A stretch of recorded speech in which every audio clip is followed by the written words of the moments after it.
Northern style, let me explain a little bit. There's Northern and Southern style drunken system. The Southern style, which is supposedly been lost for thousand years, there's no trace of it. In Northern style, it's only one love. Usually, majority of the form of Northern style will use cup, assimilating it as a cup in your hand, or big jugs, which is on certain one part of the form.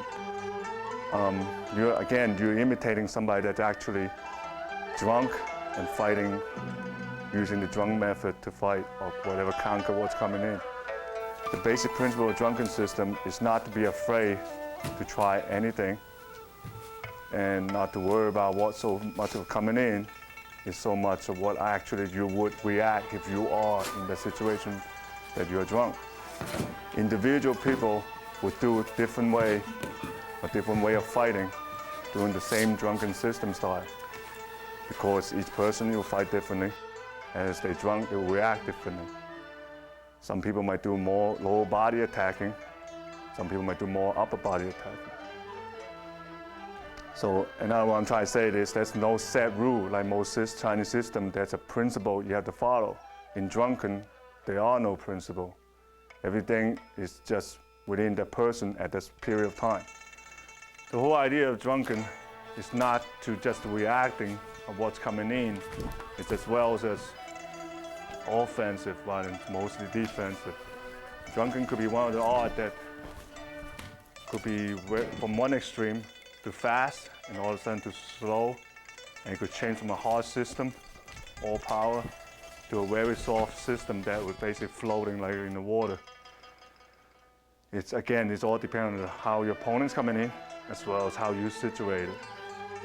In most time that we do drunken system to get my student to get in the flow with the same system, we play some of the music, Chinese music, that to help them slow down their thought and try to get involved into the system itself while they listen to the music.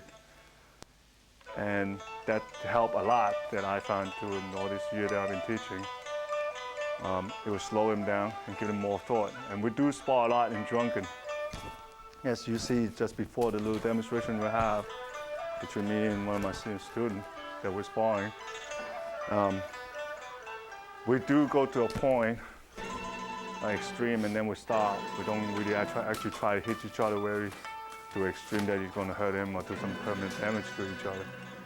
But we are going to show all the way up to a point that he or whoever it will be to understand that that is an opening for your opponent to come in. And drunken, because it's so based on reaction time, as well as yours or your opponent, so every movement is very fast. It's not just waiting for punch or kicks to come in, then react on it. So a lot of times that you will actually, unintentionally when you spawn, will hit your opponents without even you knowing it, or if you like it or not. We try not to attack most vital point, but yet we try to use everything that we had learned or had seen or tried, whatever case may be, in drunken. What we're based on on drunken that I learned from my teacher is not to fear what is coming to you. It's to fear within yourself. You cannot be afraid for anything that is outside of you.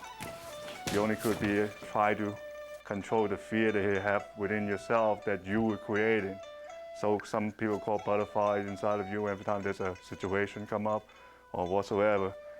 We try to control that to make it into your power rather than working against you like most fighters do in martial art. My teacher is Chen which is, I studied under him when I was around 11 to 12 years old. And I stayed with him almost 2 years. I was his only student, and he teach in Beijing, China, in one of the very small village. And basically what he taught me was to understand the concept of drunken. It took me a while because I just came out of a snake fist system. It's totally different between the two systems. The snake fist is been passed down by, I could say it's my family. because that my teacher took me in as almost one of his sons. In mainland China and in certain part of the Chinese Kung Fu system, they're still doing the same thing, that they keep a lot of system within their own family or their own area. They do not teach it out to outsider or in any way. And both my teachers are pretty much the same thing in many ways.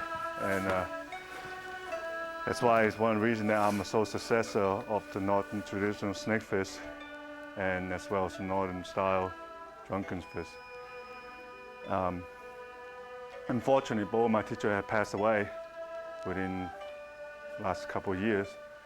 And with my experience of fighting in martial art wise, they are the best teacher that I think anybody could ever have, in my opinion.